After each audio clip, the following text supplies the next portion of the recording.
بسم اللہ الرحمن الرحیم۔ شروع اللہ کے نام سے جو بہت بڑا مہربان اور نہایت رحم والا ہے۔ پیارے دوستو السلام علیکم۔ پیارے دوستو، آج ہم آپ کو ایک مالدار اور ایک ناگن کا واقعہ سنانے جا رہے ہیں۔ پیارے دوستو، امید ہے آپ کو ویڈیو بہت زیادہ پسند آئے گی۔ پیارے دوستو، اگر آپ ہمارے چینل پر نئے ہیں تو پلیز ہمارے چینل کو سبسکرائب کر دیں تاکہ اسلامک ویڈیوز آپ تک پہنچ سکیں۔ محدث ابن جوزی رحمۃ اللہ علیہ فرماتے ہیں، میرے شہر کا ایک مالدار شخص ایک ناگن خرید کر لایا۔ وہ بہت بڑی ناگن تھی، وہ سونے کے انڈے دیتی تھی، لیکن مالدار کے بیٹے اور بیوی نے اسے سمجھایا کہ خیال سے یہ ناگن ہے، ڈس لے گی۔ اس کا ایک ہی بیٹا تھا۔ بیٹے اور بیوی نے بہت سمجھایا کہ اسے مت رکھو کیونکہ یہ ناگن ہے، اس کے فطرت میں ہی ڈسنا ہے، لیکن مالدار شخص نے کہا نہیں، یہ سونے کے انڈے دیتی ہے، اور پھر گھر میں اسے رکھ لیا۔ کچھ دنوں بعد گھر میں ایک بکری تھی اور ناگن نے اس بکری کو ڈس لیا۔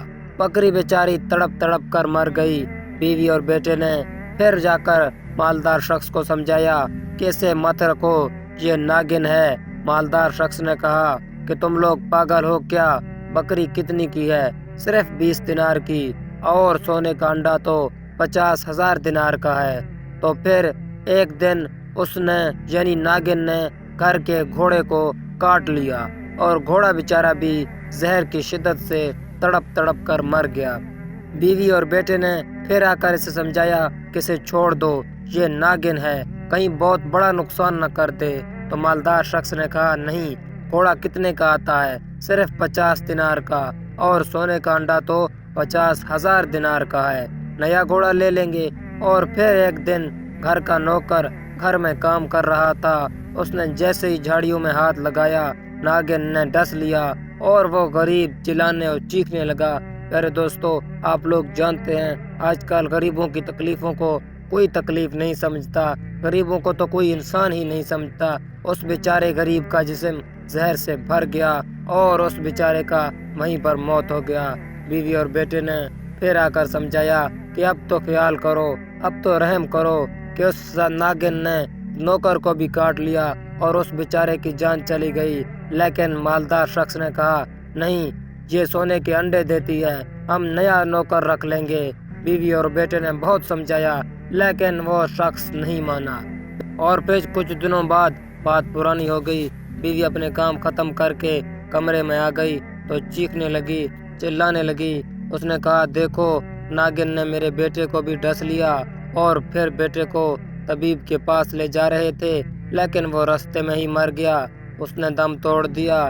بیٹے کا جنازہ پڑا، اور مالدار شخص پھر واپس گھر آیا۔ بیوی نے اپنا سامان باندھ کے رکھا ہوا تھا۔ اس کے شوہر نے پوچھا کہ تم کہاں جا رہی ہو؟ اس نے کہا میں یہ گھر چھوڑ کے جا رہی ہوں، تمہیں اپنے سونے کے انڈے مبارک ہوں۔ یہاں کیوں رہوں جہاں دولت تو ہے، لیکن مجھے ماں پکارنے والا بیٹا نہیں ہے۔ میرا بیٹا تو تیرے لالچ کی وجہ سے مر گیا، ہم تباہ و برباد ہو گئے، اب تم ہی رہو یہاں۔ اس کی بیوی گھر چھوڑ کے چلی گئی۔ شخص نے گلی میں سانپ کو ڈنڈے سے مار دیا، یعنی اس ناگن کو ڈنڈے سے مار دیا، مار کر ختم کر دیا۔ پھر وہ گھر واپس آیا اور پاگلوں کی طرح زندگی گزارنے لگا، کیونکہ اس کے پاس نہ بیٹا بچا تھا، نہ ہی بیوی بچی تھی، وہ اکیلا رہ گیا تھا۔ وہ پاگلوں کی طرح زندگی گزارنے لگا۔ لوگ کہتے ہیں اس کے پاس سونے کے انڈوں کا ڈھیر پڑا ہوا تھا، لیکن اس کے پاس نہ بیوی تھی، نہ بیٹا تھا، صرف تنہائی تھا۔ وہ سونے کے انڈوں کو استعمال بھی نہیں کرتا تھا، ویسے ہی پڑے رہتے تھے، اور راستے میں جو لوگ گزرتے تھے ان سے کہتا تھا کہ لالچ نہ کرنا ورنہ میری طرح برباد ہو جاؤ گے۔ پیارے دوستو، امید ہے آپ اس ویڈیو سے کچھ سیکھ گئے ہوں گے کہ لالچ نہیں کرنا چاہیے۔ لالچ کرنے سے اپنے کھو جاتے ہیں، لوگ بالکل برباد ہو جاتے ہیں۔ امید ہے ویور آپ کو یہ ویڈیو بہت زیادہ پسند آئی ہوگی۔ اگر آپ کو یہ ویڈیو پسند آیا ہوگا تو ہمارے چینل کو سبسکرائب لازمی کر دینا۔ تو پیارے دوستو، اس آج کی اسلامی ویڈیو یہاں پر ختم ہوتی ہے۔ انشاءاللہ ایک نئے اسلامک ویڈیو میں حاضر ہوں گے، تب تک کے لیے اپنے دوست باسط بلوچ کو دیں اجازت۔ اللہ حافظ، اور چینل کو سبسکرائب کرتے جانا۔ شکریہ۔